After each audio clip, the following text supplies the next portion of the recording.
The best part is I don't ever know when you're going to start a podcast. You hit record and like all of a sudden I was talking about something stupid minutes ago. I had my shirt off. Like you had no camera. It was great. Anyway, so we're going to start. This is like episode who really Beau's just knows. shaking his head. Yes. Because he knows this is all going to go into it. Let's go. You are listening to the Alpha BassCast with Jake Boomer, Bryant Smith, and Beau Fletcher. Yeah, I just got off my rant, which I think we'll go into a little bit about cancellations. I might be known long term as the ultimate, I don't know, convictor. Not convictor, that's not a good word. Ultimate idiot. Dude, should we take some of these things at face value? Like, should we just be okay with certain things? You know, I'm kind of like, I want to question things. Cancellations is one of them. And since this podcast is kind of our rebuttal to screwing up a really good podcast we did on site at Shasta like a month ago, so we could get Ken back on, I want to just briefly go over cancellations, get everybody's opinion, because I feel like cancellations become like more of a norm than an exception in our sport. So yeah. And on top of that, Ken's probably got some pretty good insight on the business side of the world. And then I heard there might even be a little BS vortex. I mean, there's always BS vortex. There's always BS vortex. The vortex is vortexing. Well, before we dive in, how about we, I'm going to welcome you both back.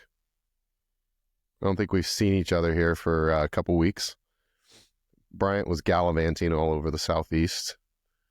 Mm-hmm. Yep. Stacking up AOI points. Yeah, that was a good comeback, by the way. Thanks, man. Another great comment, a guy who was like, I'm so happy I put Bryant Smith on my fantasy team because he had a 0.07 chance of making any points at Okeechobee. No, isn't that 0.07% of the picks was me? Something like that. It wasn't very high. This one guy picked you, okay? One guy picked you, and this was him, and he was extremely happy about it. So, and meanwhile, Jake, you got to go down to Don Pedro. I forgot that great tournament there. I forgot that we recorded our last episode before I left. We did. And we recorded our last episode before I caught the bug that you must have just got over, Beau. It went through my house like a train. And I almost didn't make Pedro. Like I literally had called Mark and said, Mark, there is no way. I can't get from the bathroom to the bedroom. No kidding. True story. Couldn't make this up. I told my mom, I said, I'm not going until the kids. I hadn't packed a thing. My mom goes, well, let me just pray for you. You might wake up from your nap feeling better. This is the third nap of the day. I kid you not. I am done. Like I am. Which is not uncommon for you, by the way. Well, yeah, but I mean, third nap by noon, right? I said, yeah, okay. So my mom's awesome. She's like, yeah, I'll be fine. She prays for me. I wake up like I've not been sick for the last 6 days. I look around. I'm like, holy cow. I had to call Mark back. Like, don't kick me out of the tournament. I think I can make it. He's like, you should be on the road right now. I said, I think I can make it. I power drove and I made the tournament. I missed a half a day of practice, but I thought for sure that was like, I was ready. You did all right. Straight up Joe Rogan. Yeah. I was going to ivermectin horse. Like I was willing to do whatever.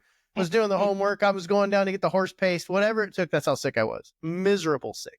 I haven't been that way in a long time. So, and then what? 2 weeks later, Beau gets it. Oh, that was bad week.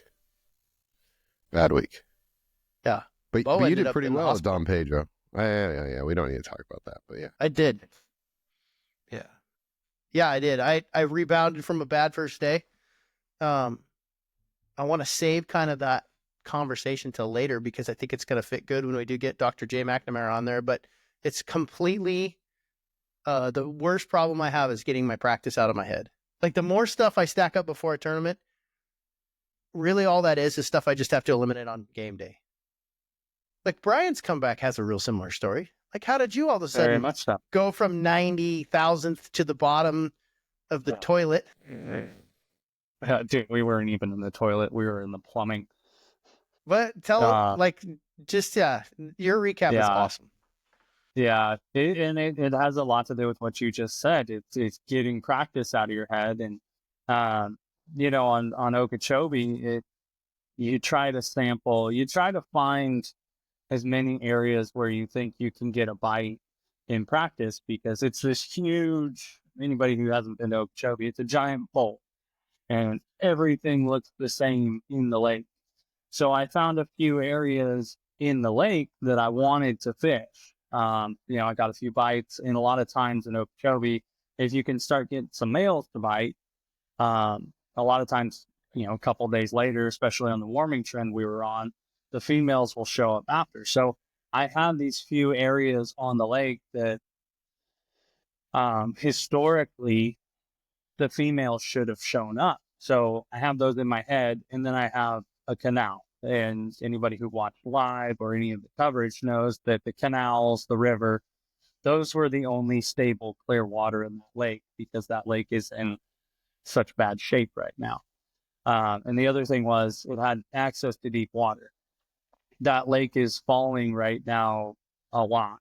And the Corps of Engineers who controls the water level there is actually finally coming to terms with, hey, this lake is in bad shape. We need to drop the lake and let the vegetation grow back to improve water quality. So being on the lake is not a good thing during the spawn when it's falling. But, I had to still get those areas out of my head. And day one, I started in my canal, and I fished right over those fish. I was fishing too fast. I already had my second area in my head, like literally probably a half hour after showing up into my starting canal. I'm already thinking about the second area, and you cannot do that. That is the kiss of death. You have to fish the moment. You have to fish. I'm there for a reason. I got to fish it. But I fished right over those fish, didn't try to make an adjustment, just tried to catch them how I did in practice. And then I start running around and running to these other areas that, I got a bite 3 days ago. I got a couple bites the day before, but they were all small. But I wanted to sample the whole lake, when in reality, I needed to stay in the consistent water, the clean water, and just fish and figure them out that day. Day two, with the help of David Gaston, who I travel with, he had a decent bag. We were fishing the same canal. He ended up getting a top 10 out of there. And he caught some good ones. I think he weighed just under 15, but he lost some big ones. So it kind of gave me the confidence. Okay, they're in there. I just need to figure out how to catch them. And then day two, I actually made just one little bad cast. The wind took it, and I'm fishing this canal, the man-made canal, with levee rocks that come down about 2.5 feet, and then it makes a little flat, and then it drops into the canal. I made one bad cast, and I was always casting on the rocks because that's where I got bit in practice. The wind blew my bait onto that little flat, maybe 6-7 feet off of the bank, and I catch a 6-pounder. And all of a sudden, it's like, oh my gosh, my trolling motor went over these fish's heads the entire day, the first day. So that little adjustment, I weighed 21 pounds, but it goes back to the having to get your practice out of your head, just like what you said, Jake. It really actually ended up biting me. And I should have just fished the conditions that day. Yeah. It's my biggest hang up. Last year, I was really, I think I had two or three really bad events in the spring. And when we live in this industry, that's all you do is you talk to people about fishing, and the information comes up, and you talk about stuff, and it's not no information rule stuff, because I'm talking about the whole beginning of the year I started to suck.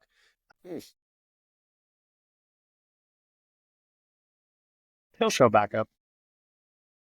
Maybe. It must be that high performance internet he pays for. I'm going to take this moment to get a drink. He's still talking. He's Probably. still. Yep. He's going to get to a point where he's like, can you guys hear me? It's going to be you, me, and Ken today, buddy. I'm good with it. We don't need Jake. We don't need that guy. He's just I don't hot know. air anyway. The people are starting to like the rants. Yeah, he does have a very nice soapbox. Yes. Sonic rant. And he loves this. The sonic ramp. That's awesome. Hey, watch this. Watch your screen. I'm watching it.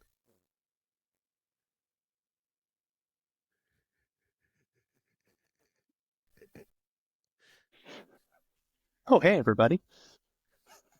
That's my stand-in. Don't ever let me get a hold of Should that. I put... Hold on. There we go. Oh, hey, oh. Oh,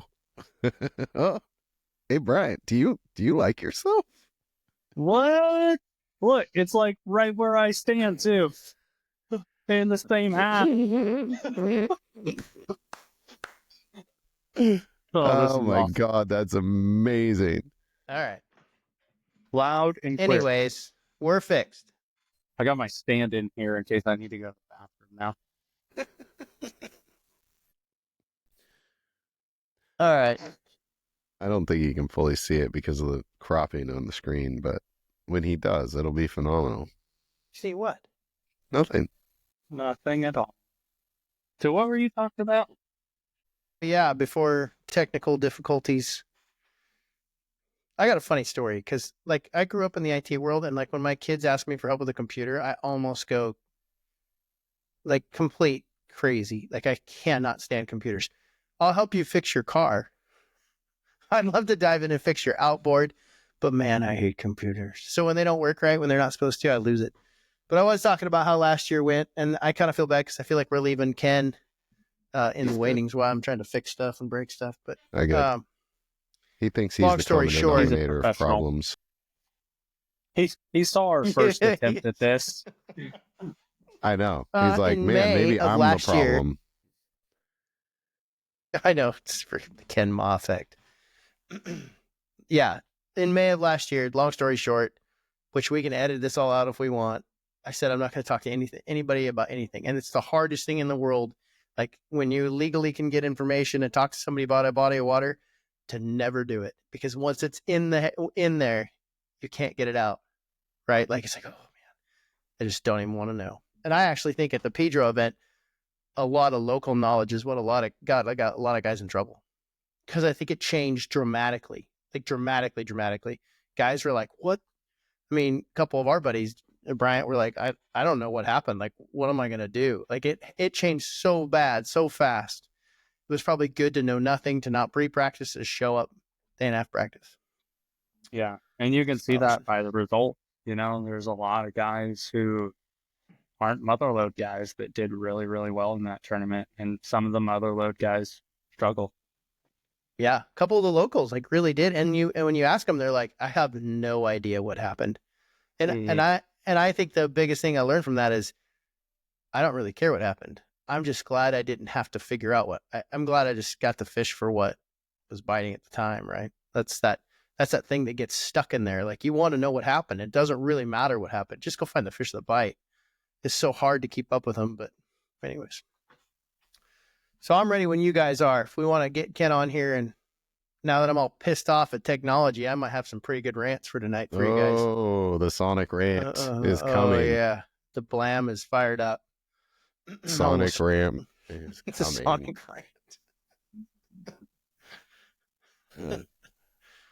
Actually, I do missed need it. to know. I do need to know as we're getting Ken on here. Did you get called the Sonic Blame on stage again?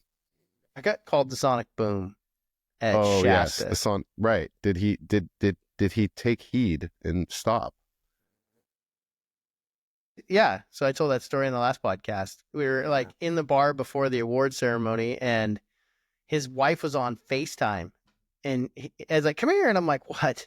Like I'm already talking to like 3 people. Come here, gotta talk to my wife, and I'm like, "Okay," and so he just points the camera at me, and he says, "She goes, do you really like being called the Sonic Boom?" I said, "No," and then I turned the phone back to his wife, and he never said it again, except for he gave me a sticker the other day that said, "Congratulations, you the Sonic Boom." Like, I think he's going to write it, but he didn't call me the Sonic Boom on stage at Pedro. So I will go by the Sonic Blam, though. There he is right there.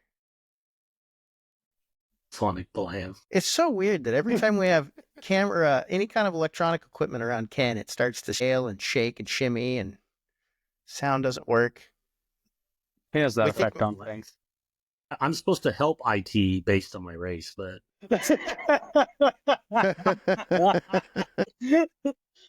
I mean, I'm the IT person at my house for sure. He's supposed to be born That was into the good. Geek Squad. That was For good. sure. Geek Squad right here. I'm it. That's awesome. Well, thanks for being on, man. Like, once again, we have to apologize. And just a little backstory to everybody that asked one of us. During a cancellation day at Shasta, we had what I thought was an awesome conversation, and all the technology in the world just crashed and failed. And I'm pretty sure it was our fault. So we apologize. So thank you for putting up with us and coming back. I mean, I'm 2 for 2, so I don't know. Maybe it's not your fault. Maybe if this podcast doesn't come out, I hope this one little section does. We're really, really trying to get Ken on here. We're trying so hard. Or I won't ever be invited again.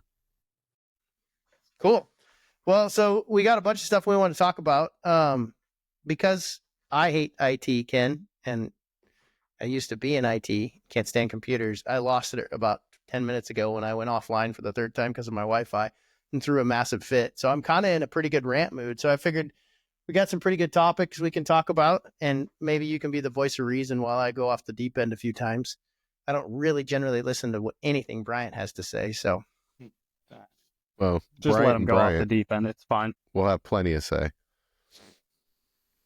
yeah. So anyways, how was, what'd you think of the Pedro event? The Pro-Am? Yeah. Fishing wise, it was a good event. I think that, the industry, if that's what you're asking, I think the industry is responding well to what BAM's doing. And, I mean, I always go off of, I'm very data driven, and, last year Shasta had 51, this year it had 133. So, and there were a lot of people from the Northwest where you guys were at. And, once I saw the 133 number, I know Beau and I talked like 2 days after, and he says, well, what do you think about Pedro? And I said, well, if we can transfer 80, that's actually the number I told him. I said, we can transfer 80 to Pedro. I think it's a win because, he's basically up in a down economy, right? Yeah. So, I think he's doing things right. I mean, the first Super 60, I know all 4 of us are excited about that opportunity and what's getting ready to come. I mean, Bryant's and Ish and, Christian too, they're going to great lengths to be involved in that Super 60, I mean, and it's not just the money. I think it's the platform that they're providing as well. 100%.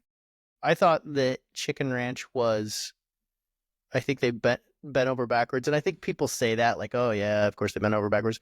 Those guys got a diesel generator that they kept running nonstop for 4 days. And there was other tournaments going on in the area, and they allowed everybody to play. I mean, that parking lot thing was awesome.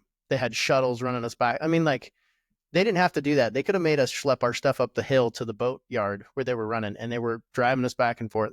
I thought that was awesome too. I generally Was it really? don't. That's awesome. Yeah, I Dude, that generally don't property- stay in hotels, but that was awesome. I was going to piggyback that property is probably the nicest casino that I've been in California. Yeah, I agree.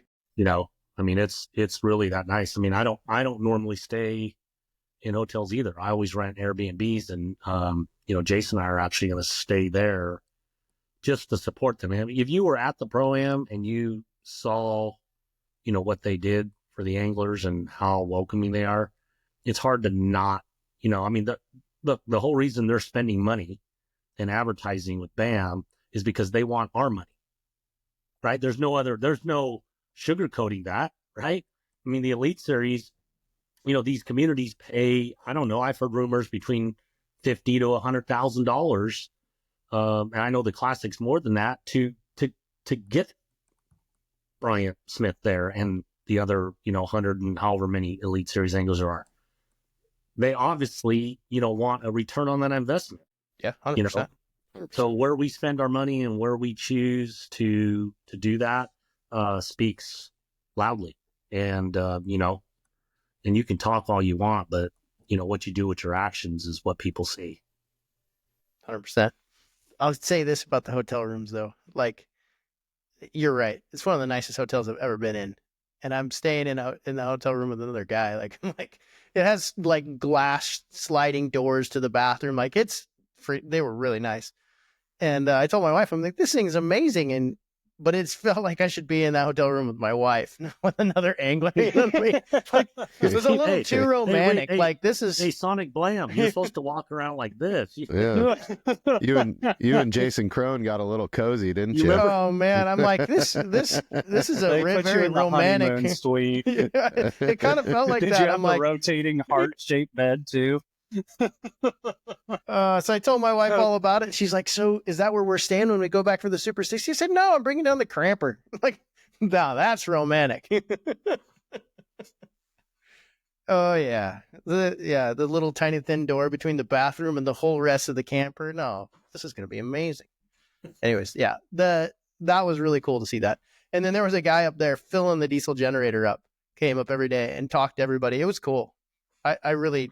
And Randy Pearson said that. He said that was a dream of his at the drivers' meeting, that they now have a facility so you can have big tournaments in the mother loads. And if you've never been to the mother loads, I know we're talking to, like, I'm representing the Northwest guys, you have to go.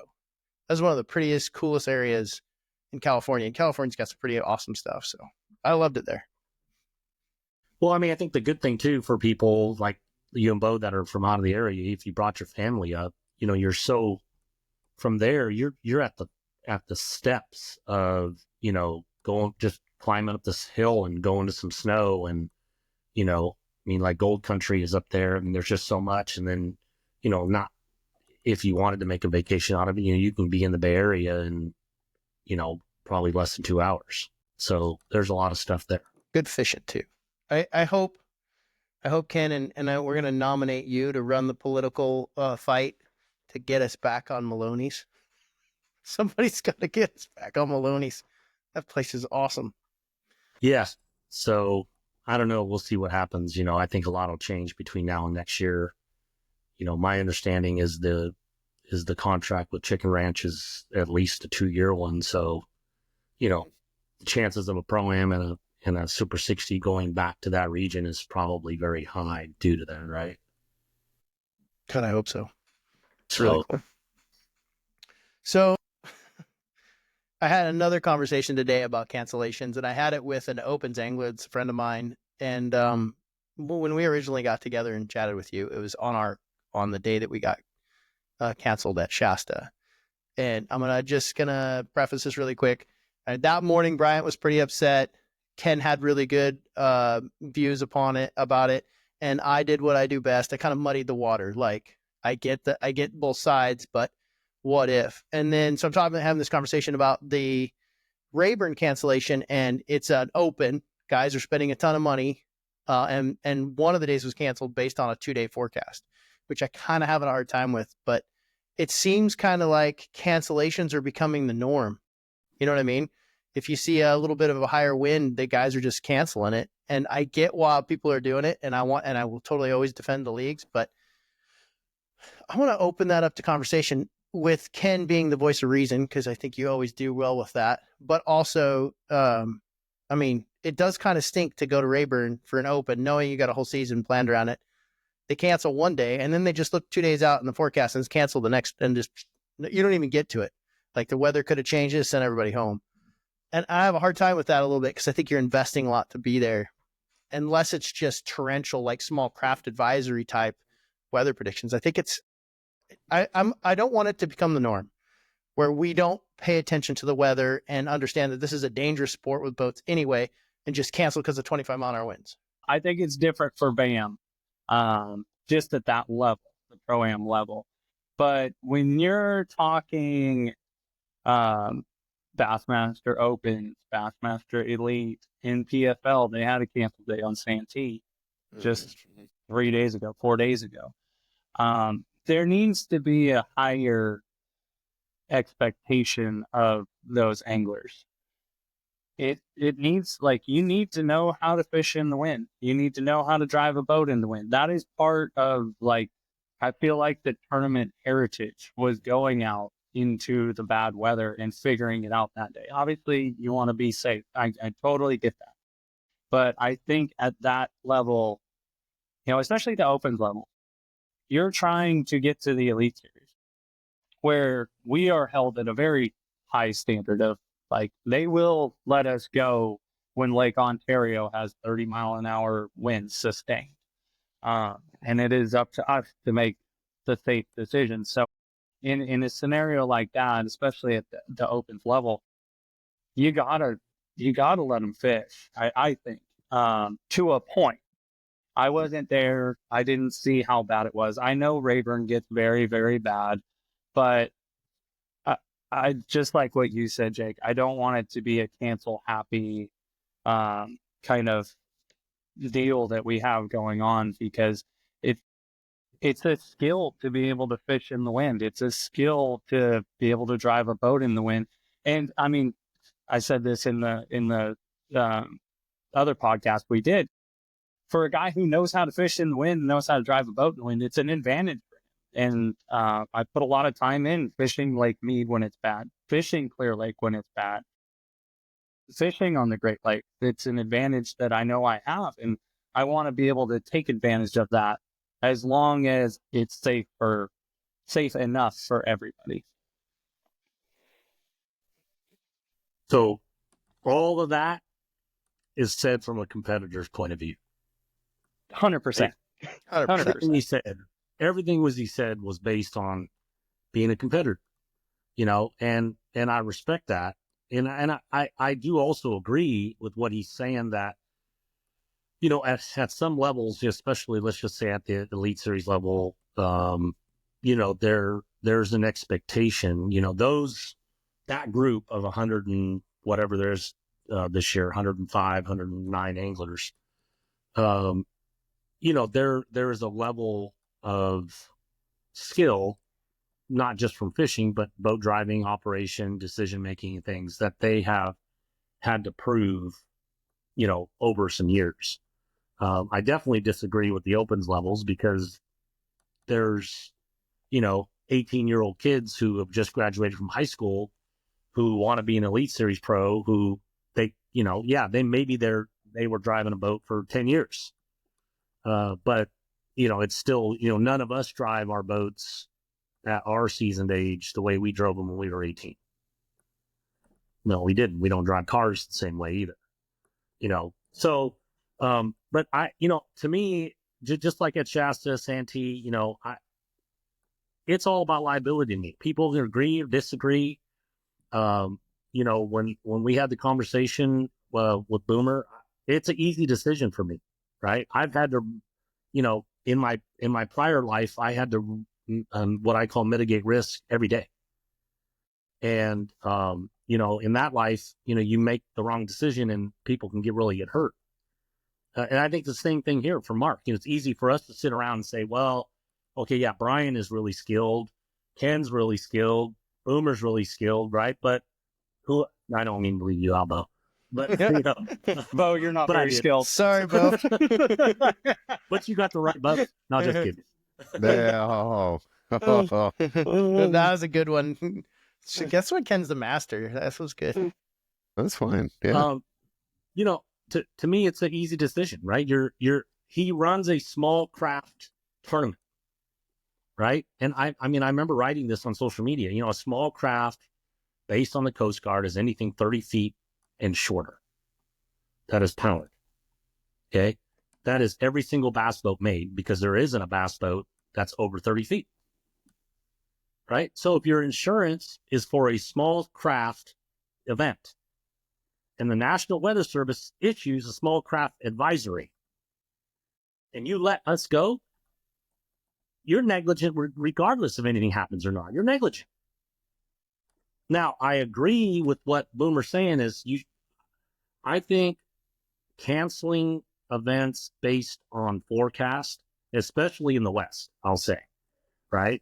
Because, at Santee and back there, I mean, they have tornadoes, right? Like imminent tornado warnings and stuff like that, right? I mean, if something like that's going to happen, I get it. People got to get home. They got to go find safety. But, in Cali, I would say the worst things we have are wildfires and earthquakes, right?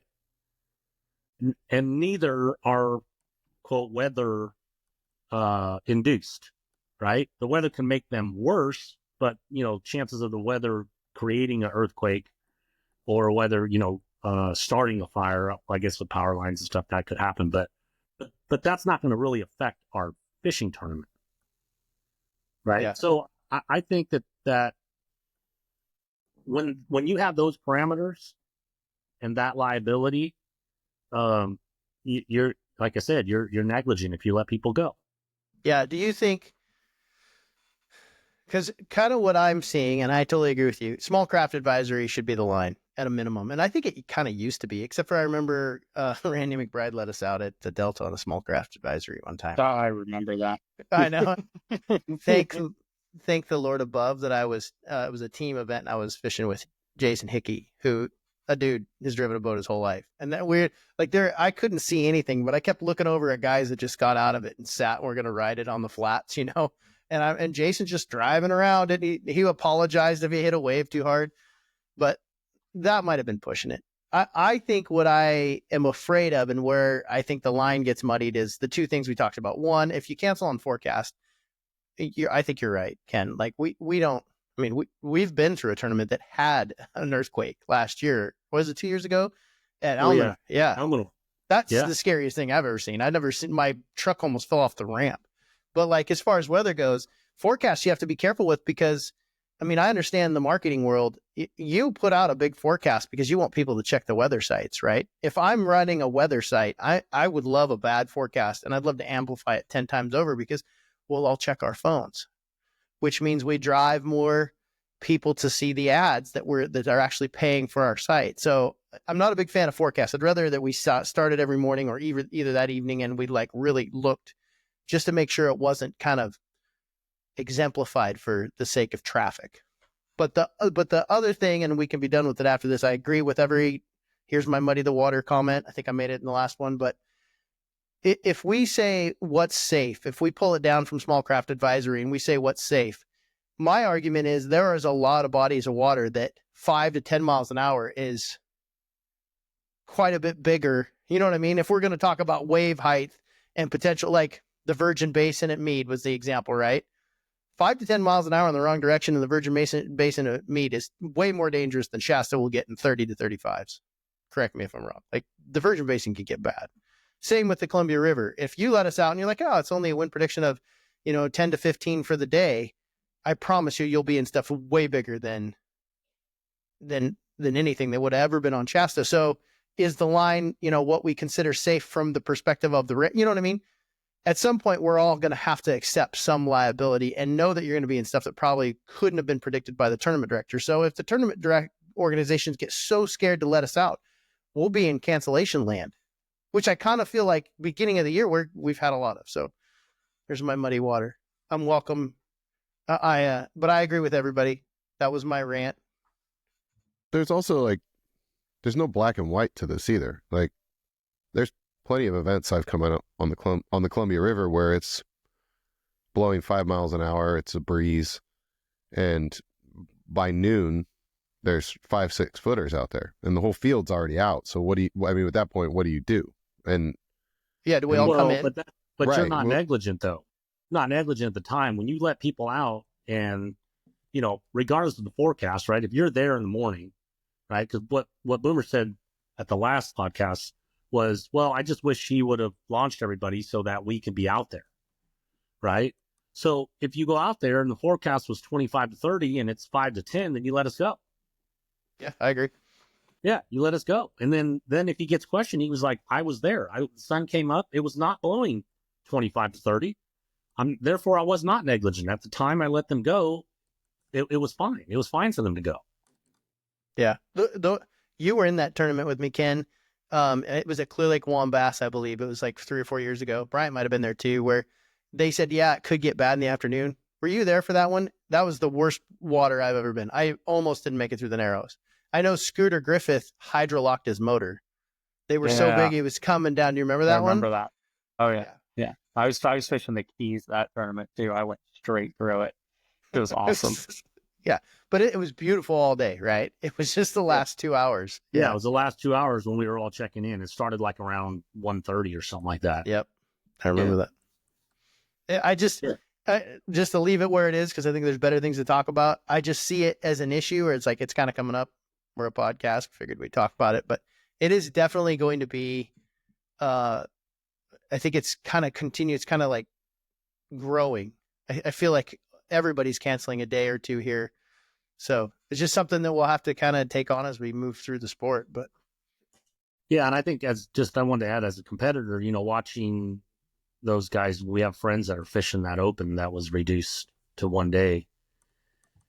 And I'm not taking anything away from, the person that won, but, we all know that there's tens of thousands of people who can win a 1 day event, but there aren't tens of thousands of people who can win a multi-day event. That's a fact. But this is what I say. Everybody is dealt the same hand. Yeah, it is fair across the board. Right. Everybody's dealt the same hand. So whether it's 1 day, 2 days, or 3 days, everybody's dealt the same hand. So, that person was the best angler on that day, and that was the circumstances everybody was given. Yeah. Yeah, I think that's where that one, the conversation I had is that the third day that did get canceled ended up not being, but once again, the forecast for. And I think a lot of people travel to those tournaments. I know we got a lot of California guys that are going over there. So that is a tough one, but you know what I mean? You can't, I don't ever want to be in their shoes. I don't ever want to be a tournament director getting opinions from anglers, because I'm an angler giving those opinions. There is no right answer. No, ever. Never. Well, if I'm a tournament angler, I don't want to deal with you, Jake. You don't. Under any circumstance.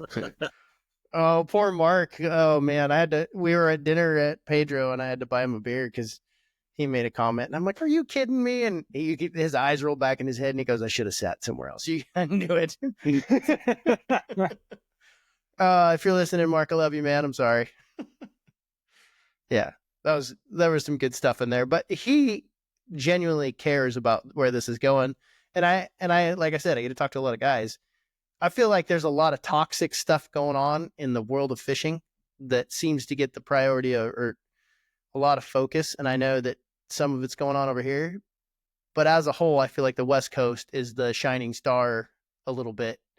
Maybe I'm wrong. You guys can tell me if I'm wrong, but I love watching the growth over here on all the circuits with all the enthusiasm. I'm seeing boat sales starting to go back up. Like, I like all of that. So I like being part of that too. I think it's really good. Well, yeah, I think that where we're at today, compared to 2 years ago, the West has lost a lot of opportunity. With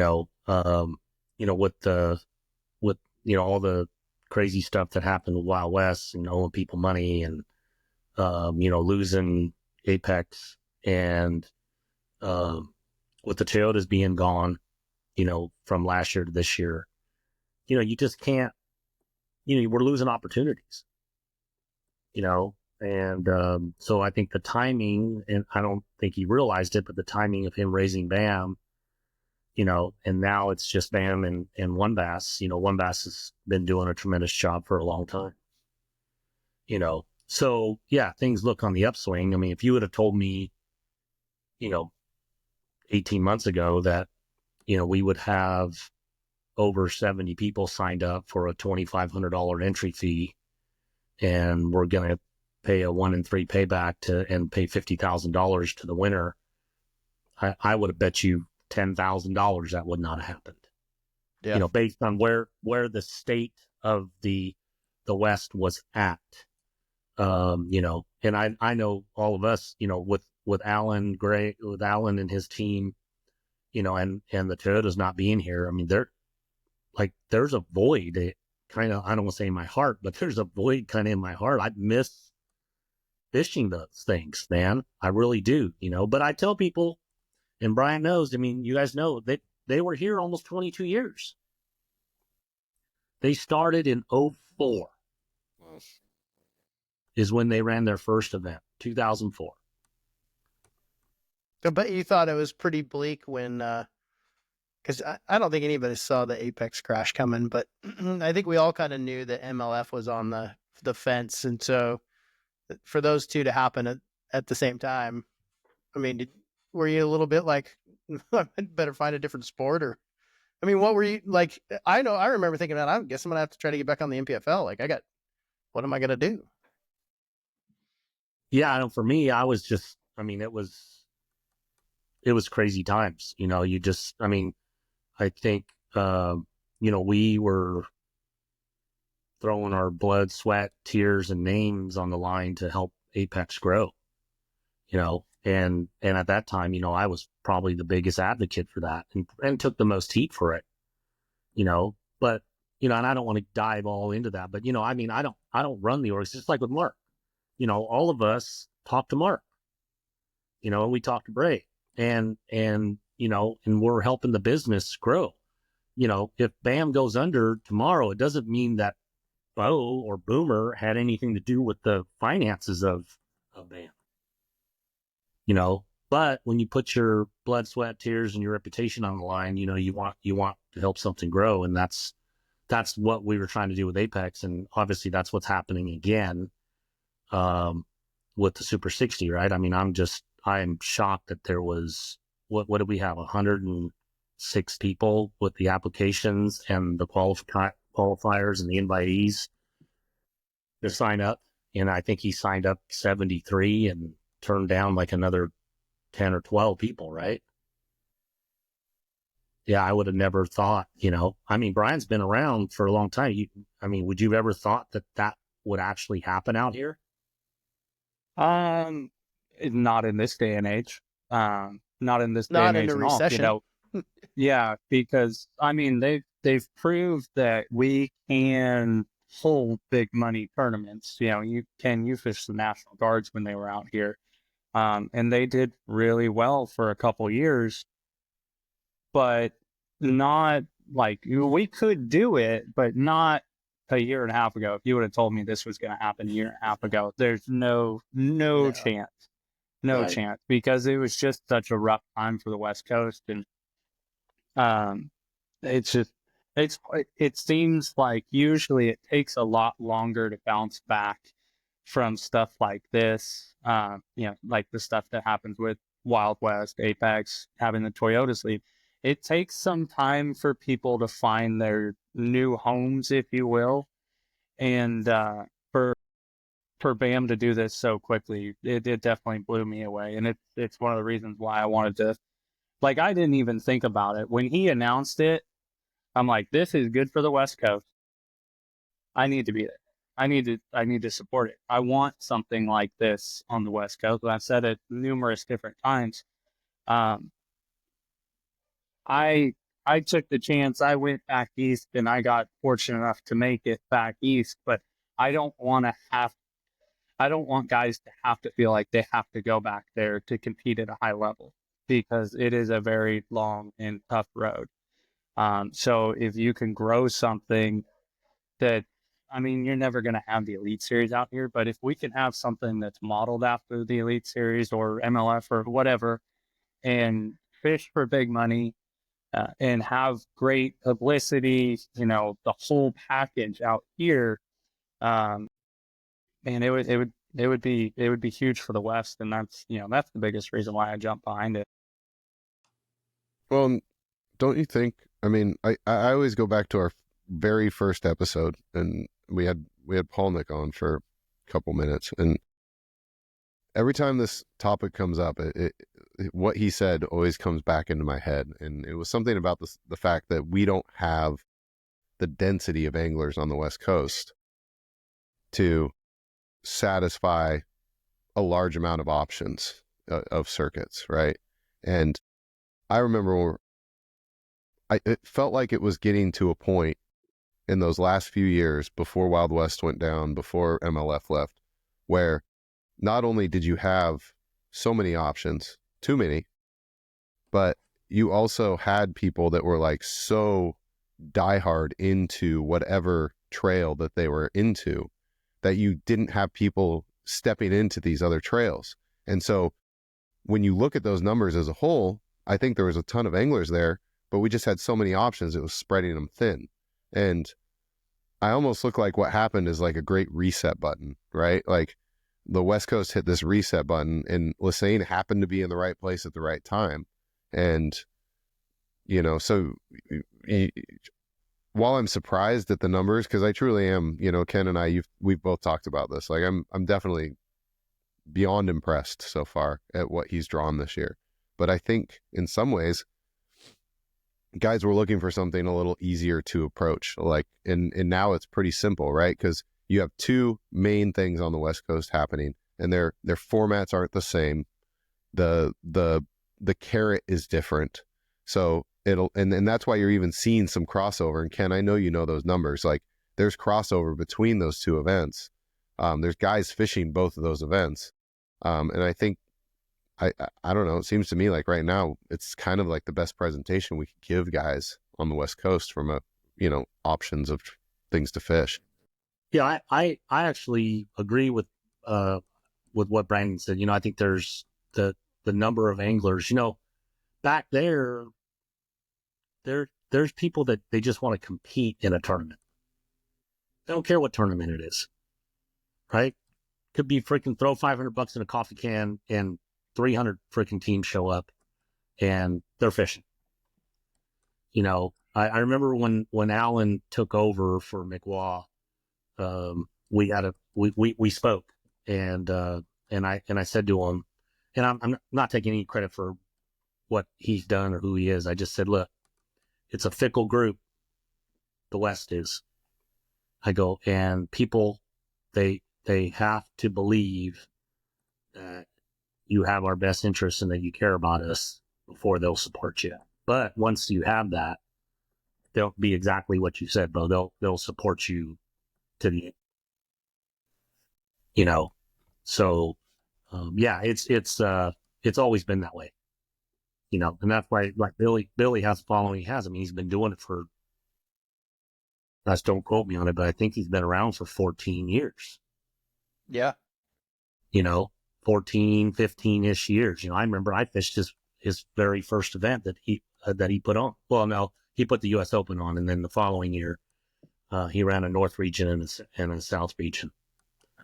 So, well, and while Mark doesn't have the longevity, the credibility as a tournament director, you have a guy who has been an angler and fished most of these circuits for a long time. He's at an age where he doesn't really have any time for any BS whatsoever. He's wears his heart on his sleeve. He is overly transparent.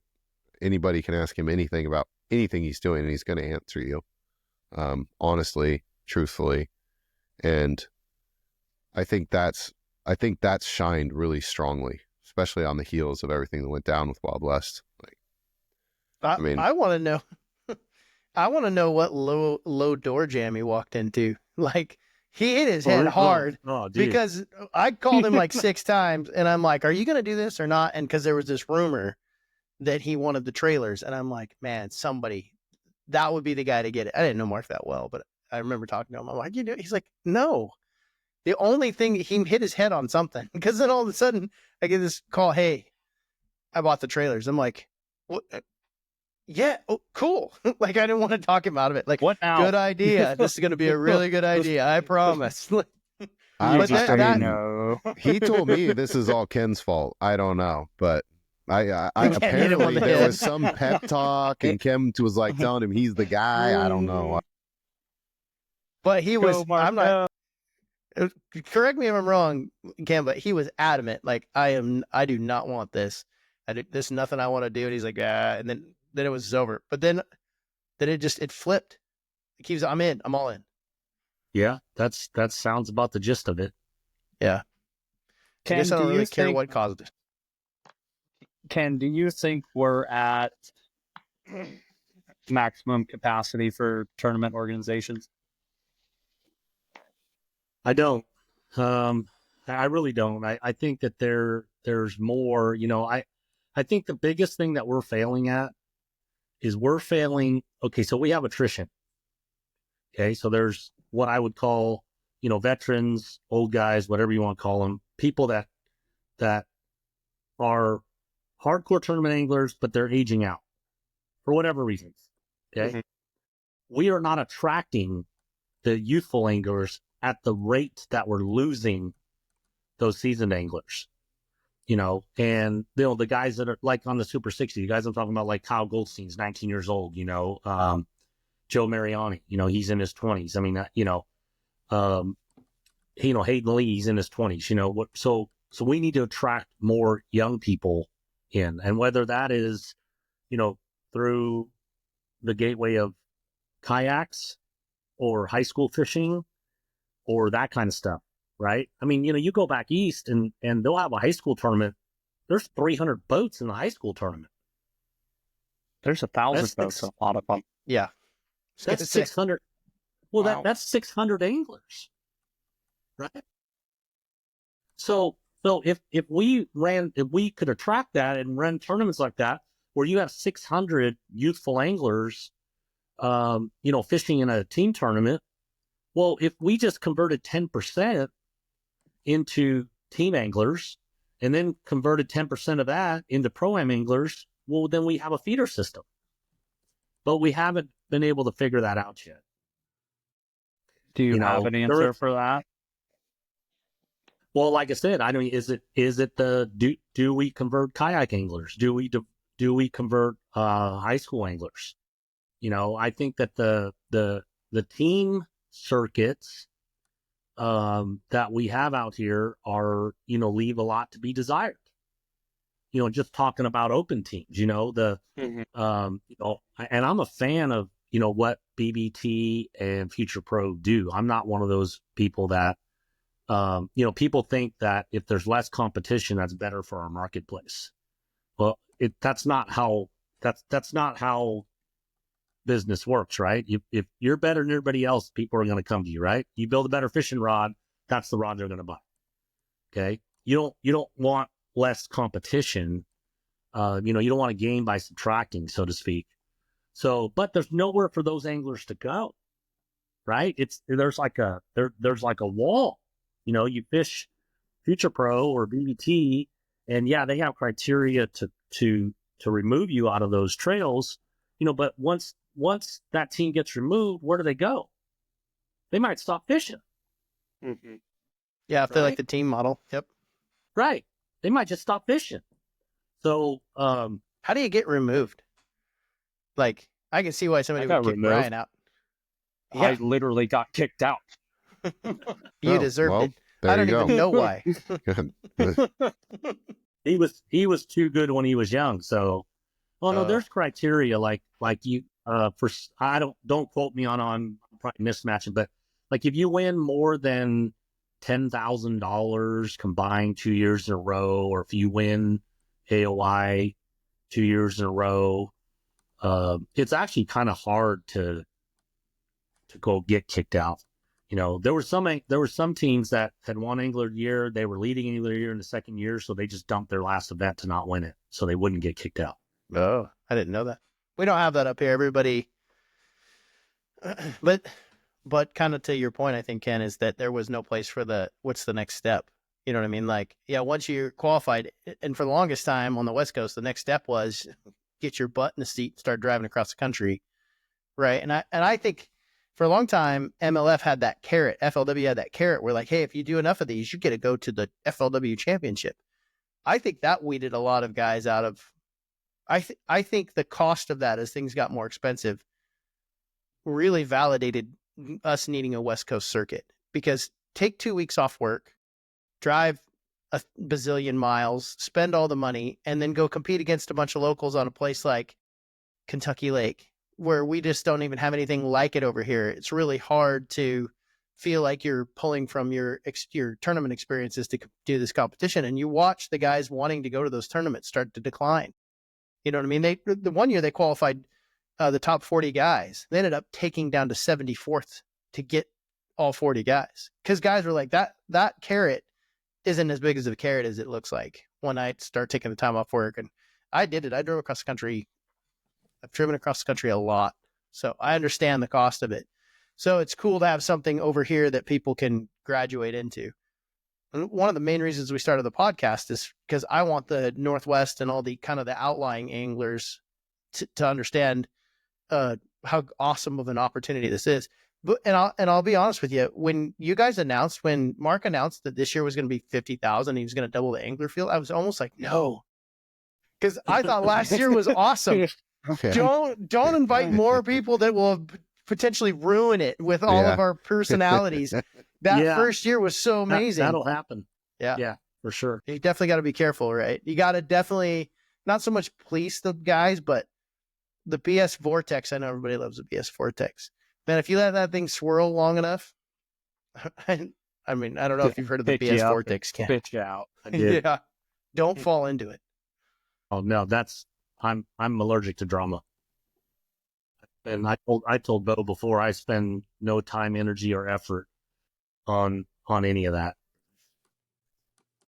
Yeah, it just doesn't have any. And it feels like, I think you mentioned this earlier, Jake, like it feels like we don't have to, it feels like the BS vortex doesn't swing as hard on the West Coast. It seems like when it does start to rear its head, it seems like there's a lot more positivity that knocks it down. We hope. It feels that way. I mean, the industry as a whole, I feel like in the last year, we've all talked about this over the last, whatever, since we started doing this. And Ken, I know you have opinions about it. Yeah. I mean, it's been thick, right? But for some reason, I feel like we do a better job of keeping that from being so intense. The best thing for tournament anglers is to make them fish. If they stand around and talk, you know what I mean? Like, it's going to go downhill. Just shut up and get in your boat. You know what I mean? And you got to get off the internet sometime. I don't want to go down this route. So here, I do want to talk about, Beau, you talked about, and Bryant, traveling back east and having something, attractive and viable that you could, stay here.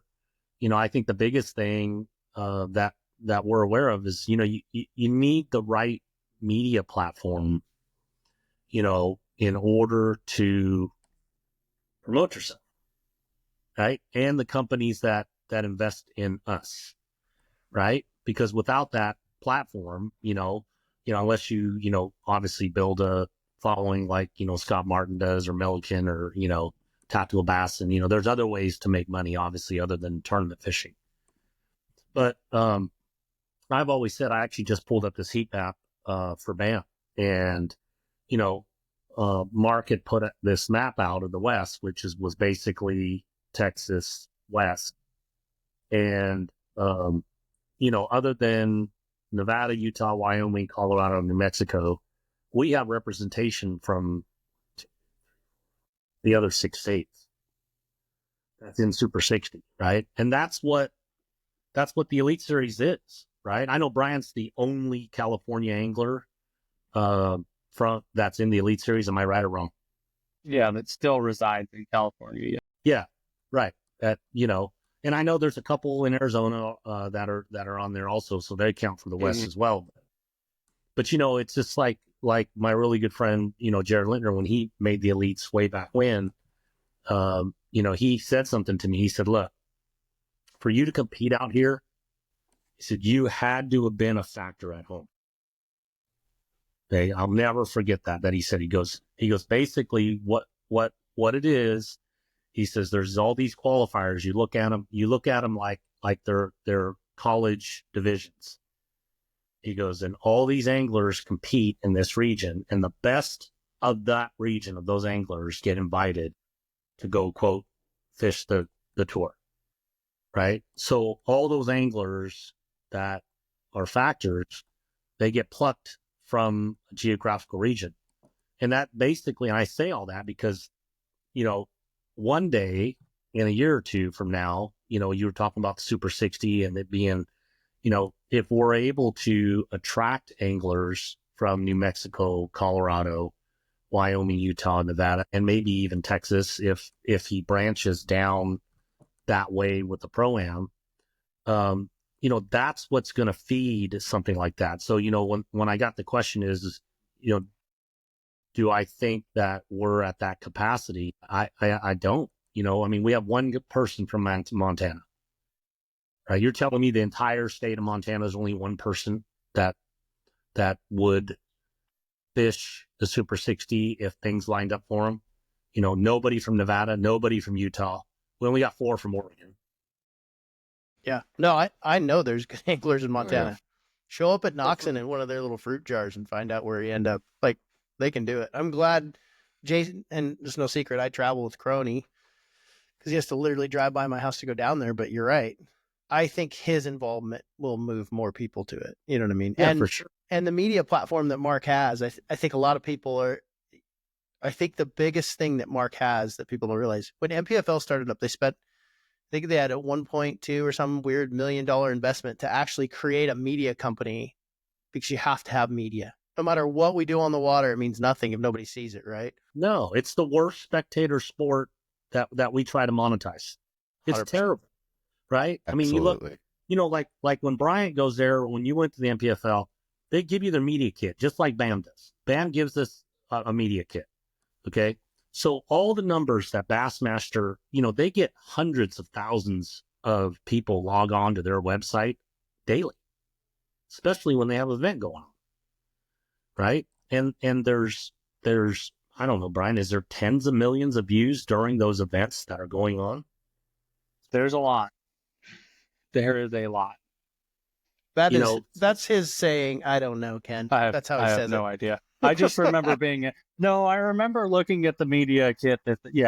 You're not wrong, Jake. But I remember looking at the media kit. Once he gets more than 4 or 5 zeros, he can't. He's me and math. We don't get along. That's like, I can't go to my toes. You think, Mark says it to us all the time, right? Like at the Pedro event, he says that in a 30-day period, he'll get, now with the YouTube growing, because we have a year of that, the Super 60 shows or the Pro Tour shows on there, that he'll get 2 million views or interactions on his platform. And, short of MLF and Bass, who else is doing that? Not much. I know it's helped me out with like my I know my sponsors are different than yours, Ken or Brian or Beau, but I know that it's been a talking point that people are like, oh, really? And then you show them some of the stuff and they're like, oh, you know what I mean? So, yeah, no, for sure. It's helped me, and, I've gotten new deals because of it. I've gotten a lot of enhancements, but that's the thing, that's the other thing that I wanted to say when Brian asked that question. We need to get more people reliant on the platform. If we got, okay, so what, we're going to fish 70-ish in the Super 60 this year, right? So at the end of this year, if we could get 35 to 40 anglers who stop paying their own way and only got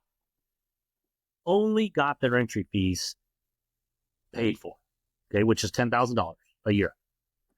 If we could get 35 to 40 guys who actually got endorsement deals that just total 10 grand, that's it, 10 grand, $2,500 a quarter is all that is, okay?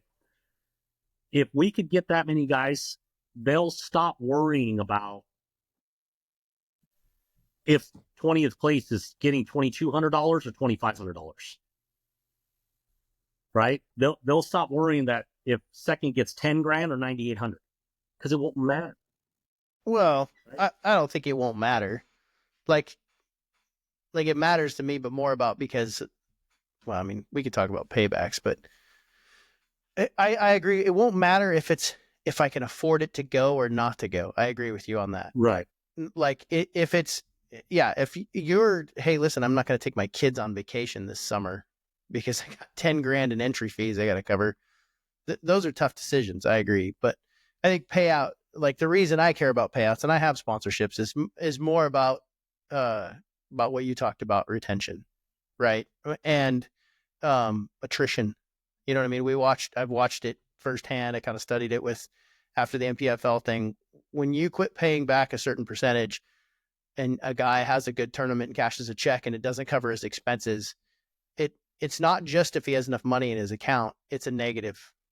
it's a, well, what the hell did I do this for? I just beat 40 of the best guys in the West Coast, and I didn't cover my fuel and lodging. It's mental. Yeah. That's where my head would go. Like, what am I doing this for? If that's where it's at. And I know that conversation has been like kind of behind the scenes, and I know Mark's working on it, but I also agree with you. If we can get sponsors to put money into the league, right, and they do it not just the league itself, but into the anglers, then yes, our attrition problem will be there. But the other thing that's going to happen is it's going to keep driving people to these pro-ams. People are going to want in because it's worth it, right? If I'm on the platform that's actually allowing me to sell myself, it's where I should be if I want to continue to move forward, right? You're not going to go hug and be part of an organization if your participation in that organization is not growing you in the sport. That's the way I would think about it. Well, yeah. But this is good. No, it's not. Oh, it is. I mean, so first of all, how many of those 70 of the 70 Pro Tour anglers do you think are getting their entry fees paid for right now? Right now, all of them. You mean how many? So out of the 70 guys that are going to show up at Don Pedro, how many do I think that are getting 10 grand? Their entry fees covered. Yeah. Less than 20. I would feel the same. I would guess the same. Less than 15. I would say even less than that. Really? You figure 20% is 14 people. So right? We both know, Ken, all of us in here know that it is not only the platform that will put that money in everyone's pockets, right? So how do anglers like us, because my entry fees are covered this year. I think all of ours are covered this year through sponsor support. So my question is how do we go out and help educate and help teach these guys to do it? Because I don't think of these 70 guys, 35 of them know how to go out and do this. This is what we're going to talk about. I love talking about this. Don't go down this hole. Oh, well, I've had many breakfasts with Ken where he just schools me on this. I mean, I'm telling you, and I know, Brian and I are close, especially, when we talk about business. I mean, there's times where he started to where he's at now, I'll send him screenshots of himself, and I'm not going to get into it because it's between me and him, and I'll just be like, WTF. In my white t-shirt. So, I mean, I'm real passionate about this. So, I mean, I'll go first, but I think that number one, people have to do their own work. Everybody has their hand out, and, they don't even want to put a proposal together. It's, it's funny to me, right? Because I remember when Bryant said, "Hey, it's my goal to go to Elite Series," and I had said this to him before he even got there. I said, "Listen, if you don't learn how to sustain yourself off the water, the world will never know how great an angler you are." And I say that, and I mean that, and I'm passionate. I mean, I get chills when I say that because I believe he is that good. I really do. I'm talking about fishing. He is that good that if he sustains his career financially off the water, the world will remember his name. Like I'm talking with guys like Aaron and Skeet and Brandon, guys like that. So but Beau, to get to your thing is, if the people are not willing to do the work, I remember I told Brian, I said, listen, if you're going to be a professional fisherman, and this is me answering your question, if you're going to be a professional fisherman, and let's just say you only work 40 hours a week. If you only work 40 hours a week as a professional fisherman, you're going to get your tail kicked. Mm-hmm. That's what I'm going to tell you. Okay? Because they're spending 8 to 10 of those 40 in your boat by yourself. Right? You're out there fishing. Nobody sees you. You're not doing any marketing. You're not doing any social media. You're not doing any. Nobody sees you for 10 to 12 hours of a 24-hour period. Okay? At some point, you got to sleep for 8. So let's just say 12 and 8 is 20. You got 4 hours. Right? So you got to spend 4 hours every day marketing and hustling and on a computer and make on phone calls and doing all those things that you maybe are not good at or don't know how to do. That's what it takes. And then I'll add this. I understand in the West, the majority, everybody in the Super 60, well, no, not everybody. Well, they do have a job, but, with the exception of Ish and Bryant, they feed their families from fishing. Okay. But let's just say the other 65 anglers have a job or had a job that was, in an industry working, doing something, Boomer owns a company in the fishing industry. So that, to me, the platform has to be there, which I think Mark is BAM was the right entity to raise the level of awareness of West Coast anglers. He definitely had possessed, he was a higher media company before he ever owned a trail than any other trail ever that originated in the West. Yeah. A lot of times they're separated too. I think even Bass's media company isn't part of Bass. It might be owned. I don't understand the complete ownership, but they are separate entities on purpose because you need them to, one of them needs to be trying to make money while the other one's trying to run tournaments, because that's how they work well together. Mark is in the same boat where the magazine's success is directly tied to the league itself. But, and I got a good counterpoint for you, because I didn't ever want to be in the position I'm in. I didn't know if I didn't want to be in it, but like, I get what Ken's saying. Like, put your head down and get to work. You know what I mean? That's like that. If you want the sponsorships, this is the kind of thing you got to do. But in the time that I've been in the sport, the one thing I realized is there are people that just don't want to do that. And I don't blame them. They don't want to do proposals. Their 9 to 5 is enough work as it is. And they go home and be with their kids. And here's where I stand with the attrition and the thought process of why I argue about payouts. And I want, if you make the top level and you cash a check, you make money and you stay in it, because there's just a lot of guys that just, I don't want to do it. I don't want to go ask for money, irregardless if you know how to do it or not. There are people that just don't want to do it. I would say 50% of the guys, there's a lot of guys that are like, you know what I mean? The first couple of times they're like, well, I'm a pro. I'll put your logo on my boat. And the marketing director goes, who cares? You know what I mean? Like, impressions doesn't matter anymore. That was gone 25 years ago. Nobody cares. What can you do for me now? Are you, can you get me referrals? And they're like, man, I'm a framer. Like, who am I going to refer to come buy one of your boats? Right. Like, I'm not that guy. I don't live in that world. Yeah. And so your tournament payouts, if you make the highest level, I feel like if you're a good fisherman, needs to, I feel like that's the way Bryant was for a lot of time. For a while, Bryant lived off of tournament winnings. And I've only known two people in this. I've only ever known two people that could do that for the sustained amount of time that Bryant did it.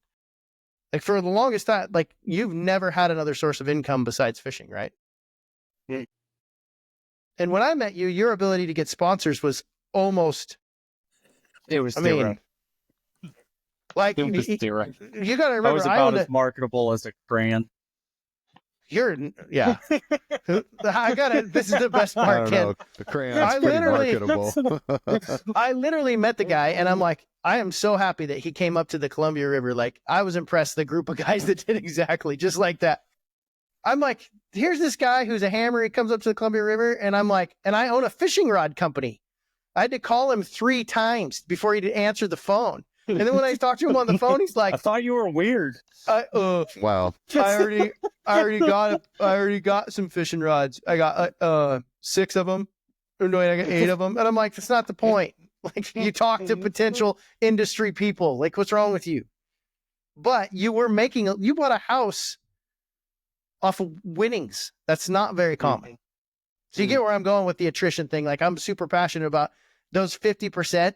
They got to get to a level. Like, when I go fishing on the weekend, if I cash a check, at least covers, you know what I mean? The guys like us that are in the industry, it's a different story, but that's my no, I definitely agree. I would say that out of the 70, there's probably, at least 25 or 30, you said 50% that, they're, what they do for a living covers their, this is what I call it, their expendable entertainment income.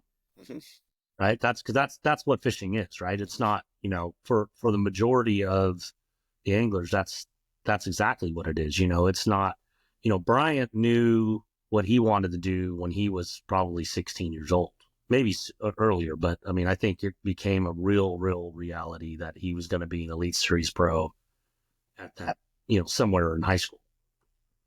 But nothing was stopping him. You can tell, I know, Boomer, you look distressed. You could tell how big a fanboy I am of Bryant, huh? No, the question I had was, if you weren't expecting this, were you? If you realize, I want to know what the realization was like, though. Was it like at 16 when he's like, man, I think I have a gift? Or was it more like, man, this is the only thing I'm good at? It's definitely that one. It is definitely that one. I'll tell you that right now. Just I'm about worthless than anything else. You're teachable, though. Your wife has proved that. She house trained you. Well, yeah, I mean, yeah, she housebroke me. She housebroke. As far as I'm concerned, as I can see, I mean, you guys are doing a good job raising the youngster. So, I mean, I think you're trainable. He's like a golden retriever. Yeah, he's like a golden. Yeah, but and I agree with what you're saying, Boom, that, yeah, there's 25, 30 guys that, they make a great living, whether they own businesses or work for, wherever they work. And, paying let's just call it probably 17, 18,000 that it would cost to fish the Super 60, right? With travel and everything, and time off work. So let's just, call it 17.5. Yeah, they can pull that out of their sock and never miss it. And those guys will not, they're not going to be, those aren't attrition guys, though. They're going to be around. They'll just be there no matter what. They move around with the leagues, right? I like this one better. I think Ken's point is,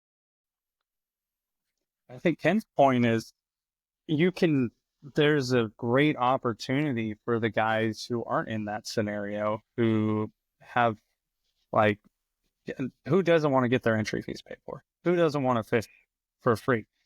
And I think that's the point he's trying to make, is that opportunity is available with BAM, and with some training from people like I got throughout my entire career, getting pointed in the right direction.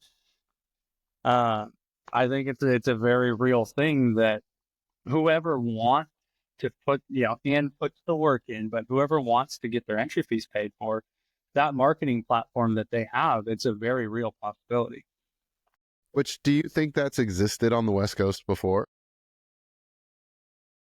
Do you think this is off and on? Because no.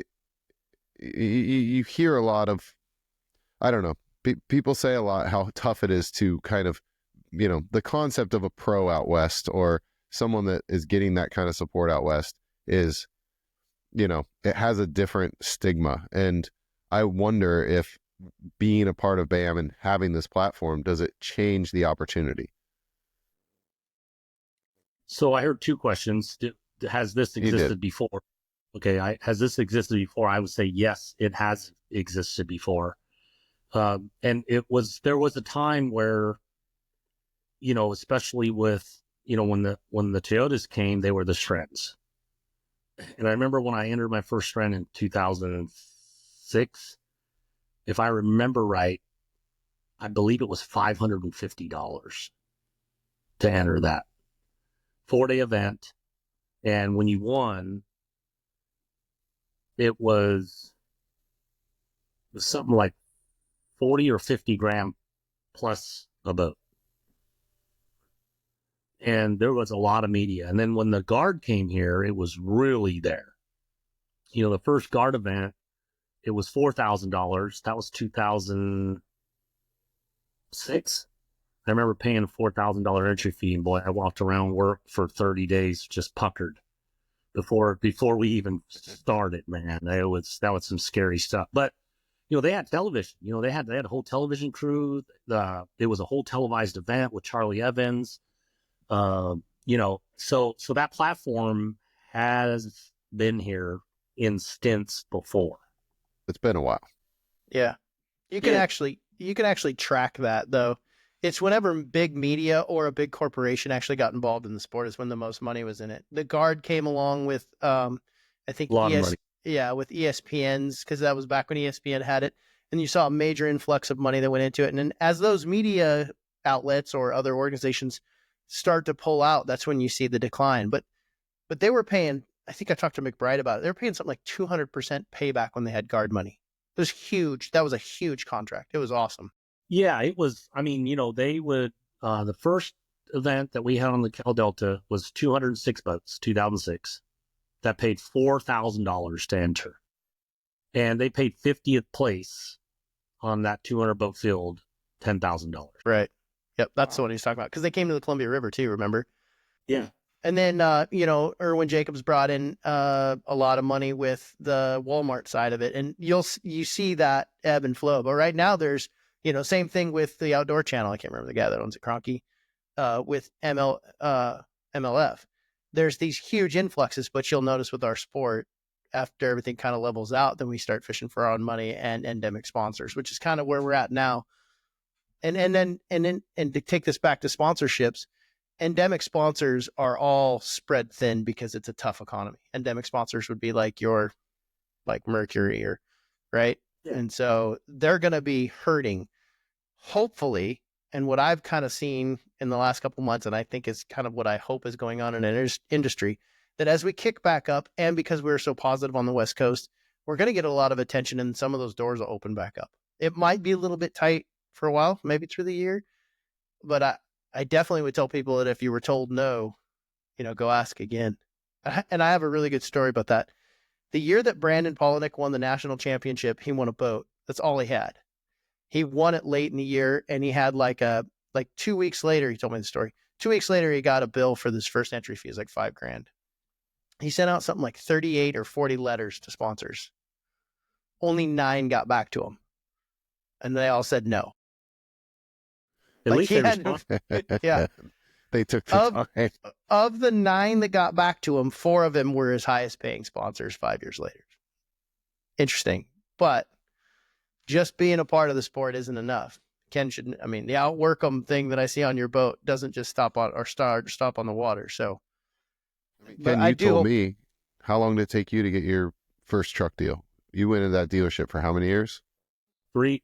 I chased that Ram dealership for 3 years. Yeah. So, and yeah, I guess when I talk about approaching and doing those things, the number one, question you have to ask and answer is what Boomer's saying is, well, do you even want to do it? Right. And for those people that want to do, to me, there are a handful of people that they don't want nothing to do with the business side, promotional side of fishing. Small handful. Of those small handful, if I went up to him and says, hey, I'll give you $10,000 for the whole year, right? You make 10 social media posts around these 4 events, and I'm going to give you $10,000. You got to wear my jersey. They take it. 100%. Oh, yeah. They take it All day. They don't need it, but they would take it, right? Because it's still there. So even that 50%, which I don't think you're far off, Boom, of that 50%, I think there's 25% that if they can get $10,000, like someone's just going to write them a check and they just have to do the minimum, stuff to quote, promote the brand. There's people that are going to take it because it's not free money because nothing is free, but it's, it matches the work that the company's asking you to do. Yeah. I already got a business. I'm an entrepreneur now, right? So I've already got a business plan. We're going to host a 3-part session sponsorship. It's going to be called The Art of the Hustle. Ken will be the keynote speaker. Then we'll have Conrad. No, Conrad first. Somebody's got to do it. Conrad, Ken.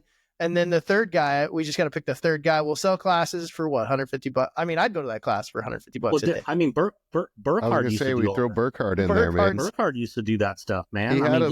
He's the sponsor he's a pros. perfect model, right? I don't think Daryl has fished anything major like he's getting ready to do, it's been how long? Decade. Yeah, More. wow. Yeah, it's been Yeah. 7-8 years, and he's probably one of the from a fishing standpoint, a promotional standpoint, he's probably one of the more secure anglers, right? And that's, to me, that's what we need.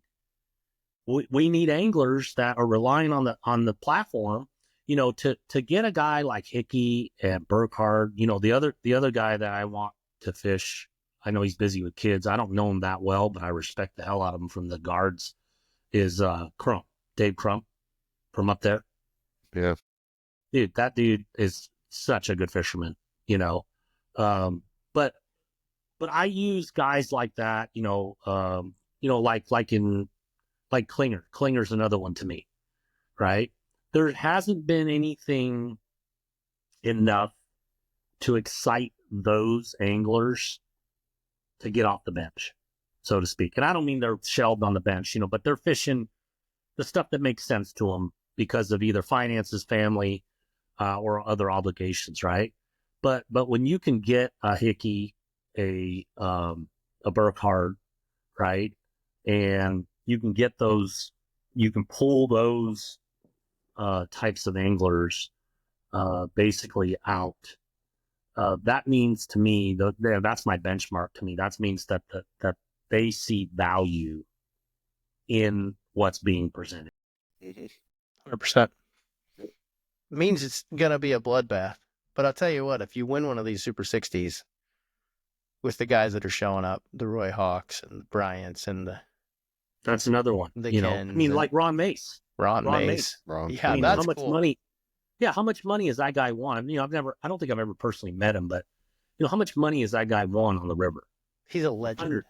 Yeah. Like hundreds of thousands of dollars. Yep. Right? And he doesn't need to leave. He can make a living when those big tournaments come. He can make a living fishing all the big stuff there. Yep. But this was enough to pull a guy like that saying, you know what, I need to get involved in this, you know. Yeah, that's super cool. The very first time I started fishing team tournaments in the Northwest, I ended up down on the river, and everybody said, "You're fishing for second." Between him and Crom, it was this war, but he's always been super respectful and just absolutely catches them. So yeah, I talked to him, and we had a show a couple months ago, and he's like, "I've never been." He started naming the lakes he hadn't been to. I said, "It doesn't matter. Like, he's been around long enough; he'll figure it out." But by the time we get to the river, he'll be a problem for sure. Big time. Pretty cool. Big time. What do you get to fish Pedro, Bryant? Oh boy. Oh yeah, yeah. I'll be at Pedro, Mojave. You're only Won't be at the missing river, you're only and missing the then river, the Delta. which is bully for you.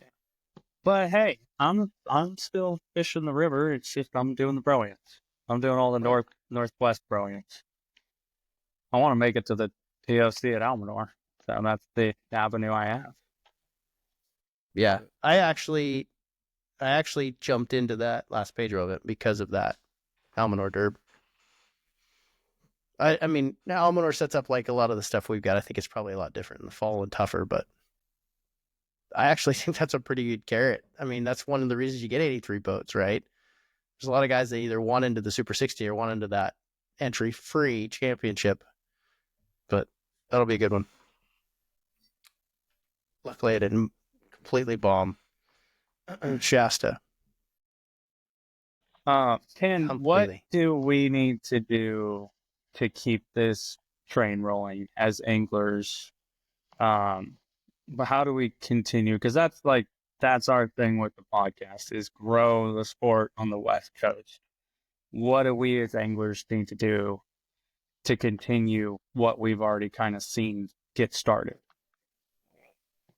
You know, I really think it's, you know, what we're missing is, you know, how do we motivate?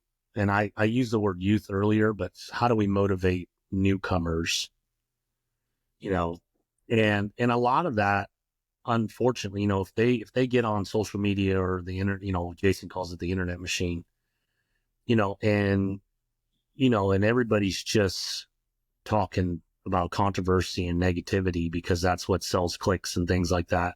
I mean, who who wants to get into something like that? I mean, if everything is just negative, and I think it starts with us. It starts with every single individual. Like sometimes I get on my rants in the morning and I'm just like, look, you get to choose every day how you want to be, how you want to react, and what you want to react to, right? Nobody does that for you other than yourself, So I think for the four of us and the other 66 anglers, we have to meet Mark and Bray at that halfway point. If they're asking us to do community days, you need to show up. You need to interact. I say this all the time, man. You meet a kid somewhere on the street that's kind of into fishing. Mom or dad doesn't really know a bunch about it. They don't know the difference between Boomer and KVD. That kid don't know the difference. What that kid's going to remember is the interaction that he had with that so-called pro that was in a fancy shirt, standing next to a fancy boat, right?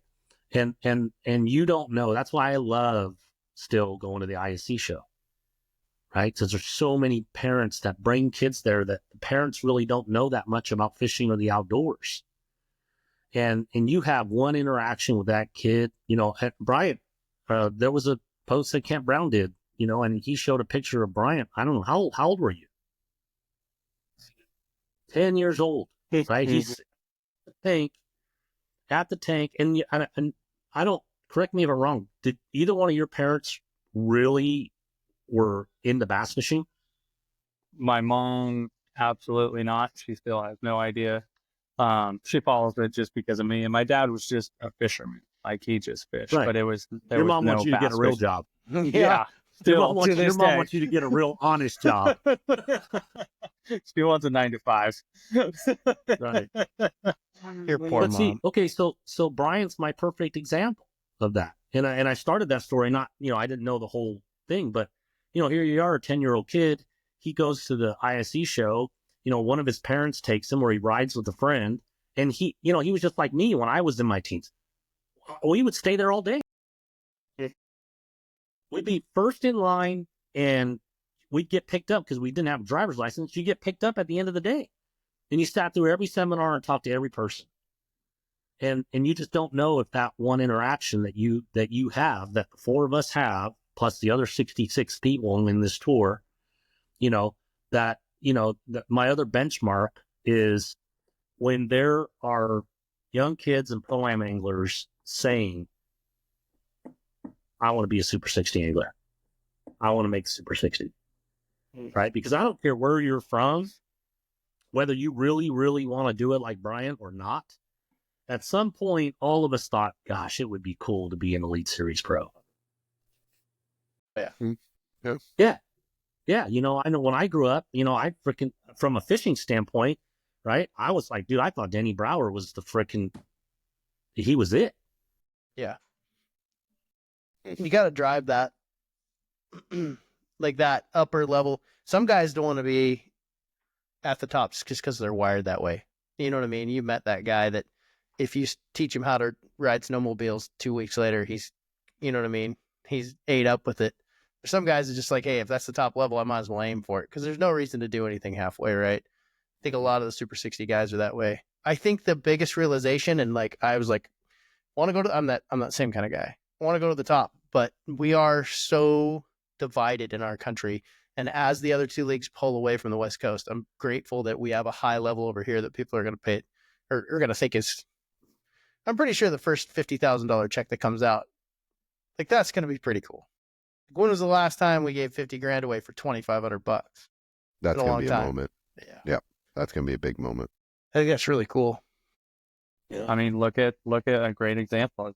Obviously, they do it at national level, but the NPFL, they started with a $50,000 check for the winner, and now they got the quarter of the Elite Series fishing on national coverage, like pumping out great anglers. I could definitely see BAM, making a mark out here. I think they already have. and I'm hoping it just grows from here. This is the funny part. You want to talk about the BS Vortex, and I know I've heard it about BAM too, is when Brian and I started MPFL, a lot of guys were like, that's just pay to play. Whatever, you guys are, it's just another league. It's just pay to play. And they would poo-poo it off like, well, it's never going to be this, or it's never going to be that, because, you don't have to qualify, blah, blah, blah. But the truth is, competitive anglers don't care. If you got the money and you show up, I don't care if you qualified through 9 routes to get here, but I don't care. It's you and me, and we're going to fish for this money today. It doesn't matter if it's, and now look at it. MPFL was just this pay to play league, and Jason Christie just won the last, you know what I mean? $100,000. Nobody cares. Well, and that's the BS vortex, because no matter what, the same people that are talking about forward facing, now that they take it away and you have this orange box put on your thing, now they're talking trash about something about the orange box. Yeah, they just moved on. Yeah. So those guys are always going to find whatever the negative is, and they're always going to talk. I mean, it's truly the Marvel comic book theme, right? It's good versus evil. Good versus evil. Right. I agree. You know what I mean? Right. That's sometimes I got to remind myself of that. I mean, I'm not saying I'm Captain America or anything, but I'm just like, you know what? Beau and I had a conversation earlier today, and I'm like, I don't care what they think, right? I know what I'm doing. I know what I'm trying to promote and be. And if people with half the information, and then they make up the other half of it up about something I did or said, so be it. You go right ahead. I don't even want to change how you think about me, right? What you think about me is yours, not mine. I don't think that about me. You think that about me. You can have that. It doesn't matter to me. So, but that they're always going to find something wrong with it. And the good in us and all of us we have to be relentless, right? Because you got to do, I'll say this, you probably got to do 6 or 7 good things to combat one negative half truth comment that is made up, without all the facts. I mean, it's a shame, but it's a shame, but it's the reality. I want to give you guys a really good example, and I hope a lot of the Super 60 guys are listening, because just kind of like the cancellation day thing, everybody's on board until something doesn't go their way. They don't like something, right? I'm all in, bam, bam, this, bam, that, and then something goes awry and you're mad, right? And that's where you have to define, that's where you, like you were saying, Ken, it's like it's not good versus evil, but you got to go, okay, wait a minute, I got to take a step back. And so, and here's a really good story. Second year in MPFL, we're going to Lake Erie, right? Bryant? Was it Lake Erie? Mm-hmm. Yeah, going out of Sandusky. The organization failed to leave the clause in the rules that said that you had to start this. You had to fish out of the same boat that you started the year in, right? So we all loved the MPFL. It was awesome, and when we were all huge supporters of it. Well, that rule came out, so there was a number of guys that were going to say, "Well, I'm running walleye boats," and everybody's running this gauntlet, right? So it was a pretty big deal. A lot of us were pretty upset, Bryant and I included. About 5 or 8 days before the tournament started, the one thing that the MPFL had forever was that there was no nets. So when they were like, well, these guys are going to run walleye boats, everybody else was going, well, who cares? Can you imagine trying to catch a 6-pound smallmouth over the side of a walleye boat with your hands? So, and that was kind of this argument. And we all kind of stayed out of the minutia. We stayed out of the BS Vortex. Yeah, we didn't like it, but we're Durbers. We love the MPFL. They gave us this chance, blah, blah, blah. But here's what happened. 6 or 8 days before that tournament started, they announced that they were going to allow nets. Dude, I don't care where I don't care where you stood on that deal. Brian and I, we love the MPFL. We were as big of a virus as everybody on the planet. We ran our mouths. We were pissed off. We called the tournament director because we had felt that the way that the organization was running it had made an unfair situation. And we were the biggest. We were just like everybody else. Everybody's prone and susceptible. If your situation changes where you feel like it's not fair to you, man, it's like that. on a dime, you switched. You're no longer supported. And the best part of the whole thing is the way Brad Fuller ran it. It was my way or the highway. He didn't have to give an explanation. Well, it comes out like 2 or 3 days before the tournament that this huge study had happened, because we were there in the summer, where these long fights that you do with the spinning rod was knocking the mortality rate of these smallmouth way down. Well, if you're going to hand land them, you fight them longer than you would if you netted them, right? You end up letting it go a little bit longer. And so the reason they made the decision for the nets was mortality rate. The mistake on the boats was a mistake. Tournament organizations make mistakes. But there was that line where the two, and me especially, very supportive of MPFL and everything they were doing. And I turned into this toxic nightmare that we talk about. We're all prone to it. So when we say police ourselves, you got to remember that that was such an eye-opener for me, because I remember how mad I was. Like, really? You're going to let them have nets in their walleye boats? Why don't you just, like, do they get dynamite just spot next? Them 20 just walleye boat, spot you them put 20 weights in pounds. The point I'm saying is we're all anglers, and we're all susceptible to that. And then all you had to do, you had to be upset. You got to be standing around with a couple guys talking, tying their stuff up, and you start a little virus, right? Especially if you're a little bit, guys look up to you, like, guys look up to Bryant and stuff like that. You start running your mouth, and there's going to be a group of guys that will just kind of take it as, if Bryant said it, or, you know what I mean? So we're all capable of doing it. I'm not any, you know what I mean? I'm love West Coast fishing, but I learned my lesson the hard way. I remember after the explanation, I'm like, dude, I felt bad for Brad Fuller and the tournament directors for all the crap they had to take. So, well, but here's what I'll say. And Beau said this about Mark, and I'm going to include Bray in this because, I did a self-report. I won't get into that, but I did a self-report at that Pedro Pro-Am, and I interacted with Michael Bray, who's the tournament director, who's, I think he might be 24 or 5 years old now. Definitely wise beyond his years. But, I think in your situation,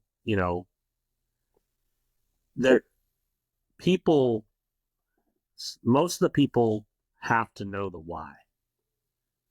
Why you're making that decision. Human nature, right?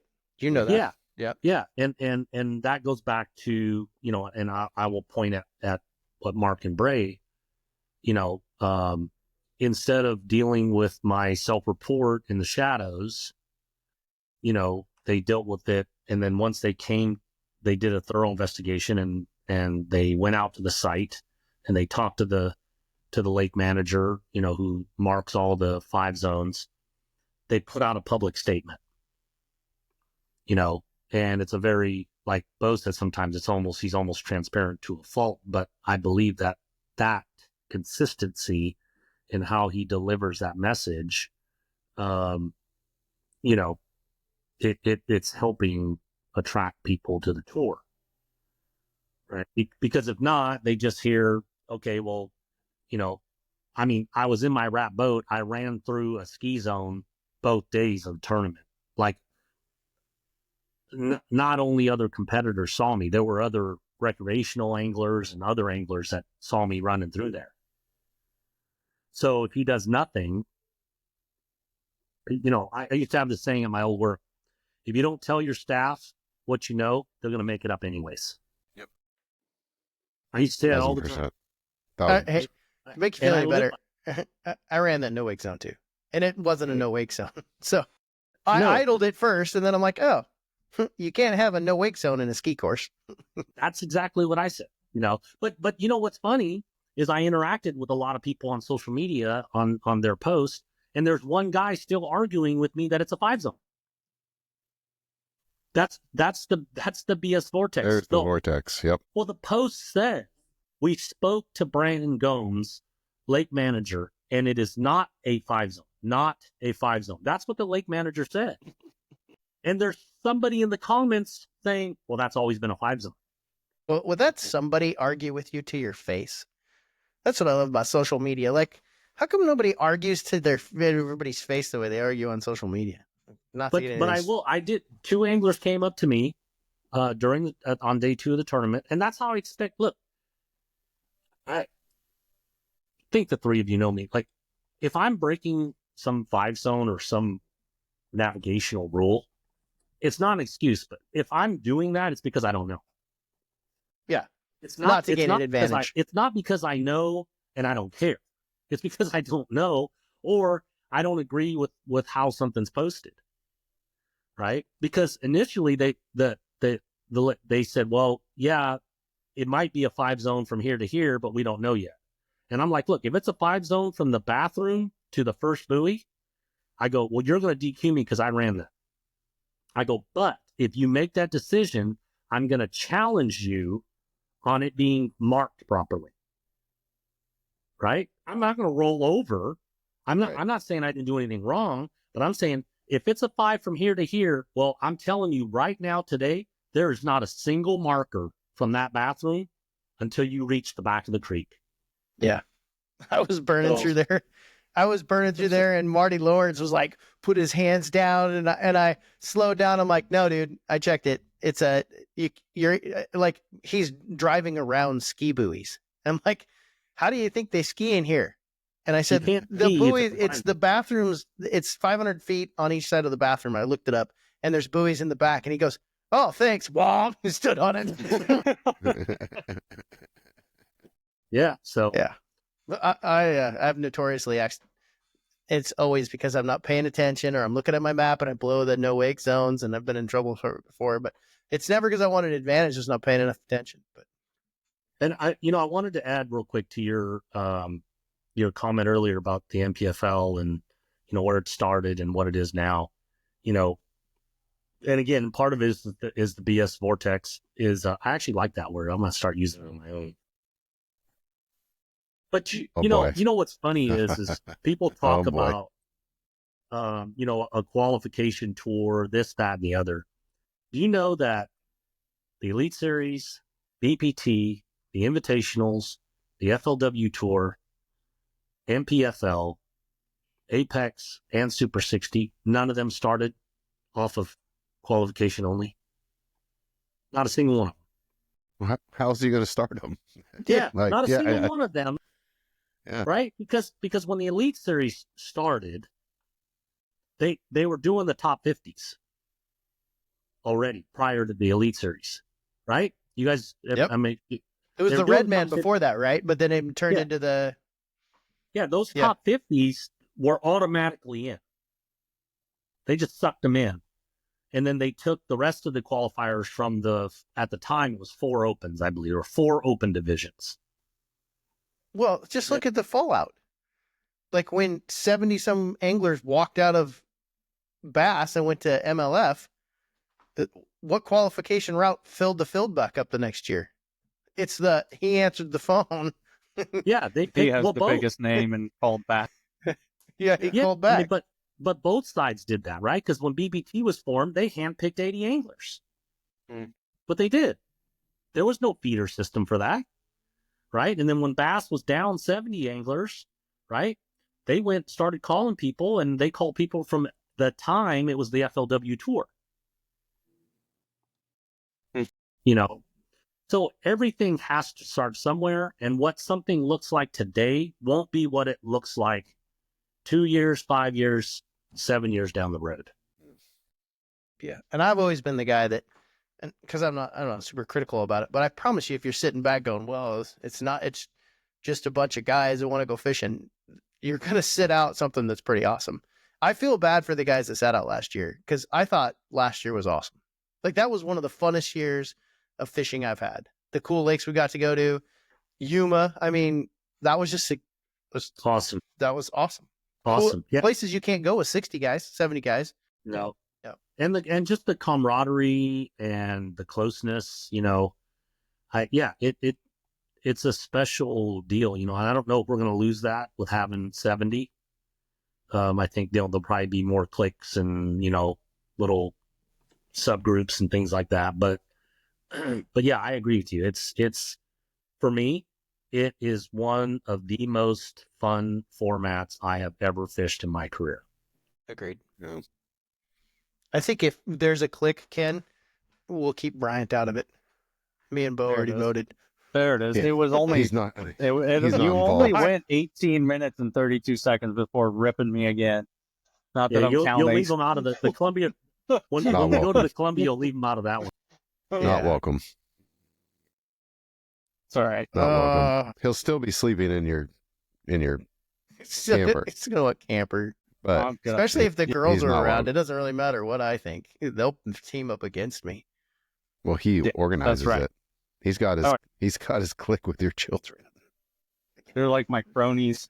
Yeah, it's you gotta horrible. go where you can get them. Have we ever told that? This is a story that has to be on. Have we told the story about Pickwick Lake and your knee? Yeah, we told it. Yeah, you did. All right, good. My wife brought that up the other day. She goes, "Remember when Bryant was trying to fix the 38 stitch hole in his knee with Band-Aid and some you tape? had like kids Band-Aids too. They were like, he's got like I'll be 4 fine. kids. 32 stitches later, my wife like, you remember that you guys like traveled by yourselves? Yeah, we were allowed to do that legally. She's like, I can't believe I without still a have a husband. chaperone. I just remember the look in her eyes. She was like getting ready to relax and have dinner with everybody, and it was the last tournament. And she looks over at Brian looks at me, and she's like, "Are you serious?" She's yelling at him, "Get in the truck!" And she took him to the ER. Yeah, can't believe 38 stitches later. Jeez. Yeah, and we did that for 2 years. So if anybody thinks We we both make fun of her, survived. yeah, and we're still friends, I think. Barely. Barely. Well, cool. I think that was a good one, Ken. Like, really appreciate it. Once again, we apologize for the failure at the live one. We'll be a lot more prepared because that was a really good podcast. We're not sure this is going to work yet. Beau's confident though. He's really confident. If this doesn't work, This you one's do happening. you have electrolysis going on. Yeah, you've got something. There's no turning back on this one. All right. Yep. Well, No, cool. Yeah. This was awesome. I appreciate it, Ken. We appreciate.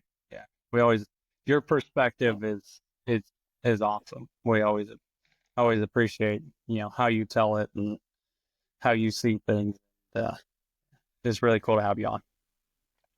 Yeah. Actually, and thank you, because you have taken a beating for being the forefront and outspoken about the sport, and yeah, it makes you a target. You know what I mean? But I promise you that we all appreciate it. And if we don't, we should, because I know that you've pushed really hard to get us to where we're at. So yeah, thank you. I mean, it's just like I said. I really look at it as a battle between good and evil, and I will never. You're Captain America. I know. I'm just telling you. I will never relent. You have my word on that. Until I, can't do it anymore, and somebody else, is takes over, or whatever that is. I mean, I'm for what's good in the industry, and I want to encourage as many people. I don't care. I don't care what you fish. You want to fish teams, and you've never done it, come fish teams. You want to fish pro-ams, you've never done it, go fish one bass. Come fish BAM. You want to come to the current highest level, where it's pro only, and you want to prove to yourself to see if you can qualify. I mean, I'm telling you, qualifying for the Super 60 moving forward, it's going to be one of the hardest things that anybody will ever do. Yes. Oh yeah. Yes. You know what I mean? I mean, like Bryant, we all watched him struggle, and when he made it, he knows now that he never wants to do that again. I don't care how good you are. No. You don't want to go back to the opens and say, "Oh, let me prove if I could do it again." Nope. It was a gauntlet when he made it. It's a gauntlet worse now, Yeah. It's even worse. Yeah. Yeah. Yeah. And the BAM Pro-Ams are going to be the same. I mean, you got to be top 5 in the Northwest or top 5 in the Western Division. Top 5. You can't have a bad 2 hours in a tournament if you want to finish top 5 in AOI. Right? We're not talking about having a bad day. You have a bad day, you're out. You can't make it. Totally agree. So, anyways, I Cool, hope man. To never stop. re-emphasize, you are a true West Coast ambassador, and we all appreciate And the people that don't, they don't realize what you're doing for the sport as a whole. So I appreciate it. And I mean this. You want to hate on somebody, feel free to hate on me, man. It's okay. Open invitation. I ain't losing any sleep. You can feel free to hate on me, man. I am 100% okay with it. I've been through so much, outside of, somebody want to hate on me in the fishing industry on the internet. Go right ahead. I love it. Well, Ken, thanks for joining us, man. All right. That was good. It's been a pleasure. I will see you here in 2 weeks? Yeah, let's get after it. Sounds good, buddy. Chicken ranch. Yep. Take care. Thanks, guys. Thank you. Well, they never go like we'll just knock these out. They'll be quick. We'll just do an hour and a half podcast. 2.5 hours later. Yep. Talking about fishing. Oh. I looked my wife square in the eyes tonight and said, "Oh yeah, I'll be in for the kids' bedtime." Nope. No. But it's good stuff. We can't just cut it off. No, you It is can't. stuff. No, it is. It's good. And you know what? This reminds me, like, I don't listen to too many naysayers, but do you remember when MPFL was just like, oh, it's a pay to play league, Oh yeah. And now look who's in it. You know what I mean? Now who's in it? Durbers don't care how they got there. If you show up with your money, these guys are gonna, you know what I mean? Bryant Smith is gonna show up and want it, and he's gonna take it. You know what I mean? Like, I don't care what whoever how you got there on the internet says. Well, Bam got the same stuff. I mean, the last few months, there's people saying, "Oh, look at all these no names, and who are all these people?" And they're calling this a pro tour, and it's like, it's the same thing. Yeah, it doesn't matter. Same thing. Some dude showed up, paid money, and they're fishing for $50,000. What else? I don't care. Yeah, if you got the money, I'm in. Yeah. Let's go. And the people talking are always the ones that have zero intention of ever fishing Getting there it, anyway. supporting it, or anything. So they have no dog in the fight to begin with. They're just part of the vortex. Getting sweatshirts made. All right, boys. Right on, fellas. I'm about to pee my pants. All right, have a good night. We'll leave it at that. See you guys later. Thanks for listening to the Alpha BassCast. We hope you enjoyed the show. Be sure to subscribe, follow, and rate us. We'll see you next time.